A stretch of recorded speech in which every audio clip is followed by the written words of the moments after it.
Ntombeni. Laphela. Awusona. Abantu ozwile sesidumile nje. Njengoba namhlanje sinomhlangano. Umzali impela.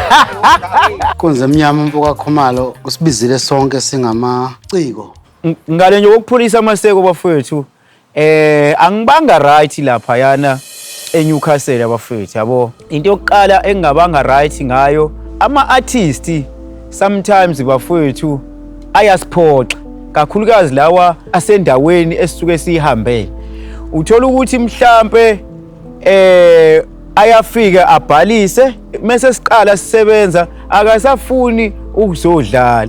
Ingakho ke sometimes ngihlezi ngiqugquzela ukuthi bafowethu ama-artist azokubungaza kuba ukuthi mfowethu uyawaqugquzela ukuthi akagcina isikhathi ngoba sinesikhathi la kunqamuka khona indaba yama-artist alokhuzayo akhaphile ngaleso sikhathi azonandisa.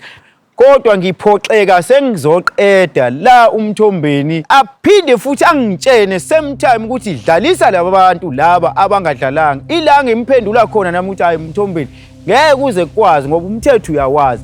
Ngixakekile mina ukuthi lento iyenzeke ngasiphi isikhathi ngoba uma nje impela ngizokhuluma iqiniso angubonanga mina okuningi. Hayi kuyazwakala eMtungwa icomplaint nje iqale nje sanda kusetshenzwa weMtungwa.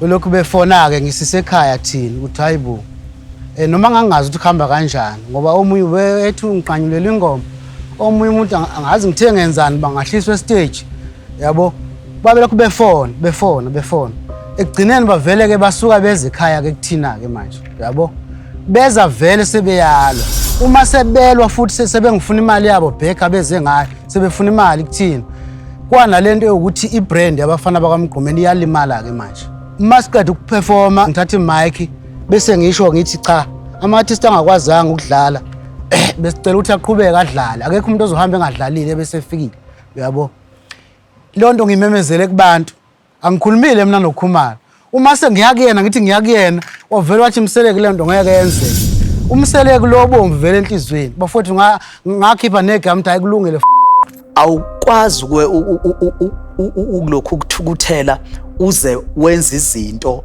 phakathi kwabantu abafana bakaMgqumeni indlela abathatha ngayo izinto kwesinye isikhathi ayibuye iphume emthethweni khona bengekho right kodwa ngiyabona bengafanele kuze kufike la kufike khona sengibhedile.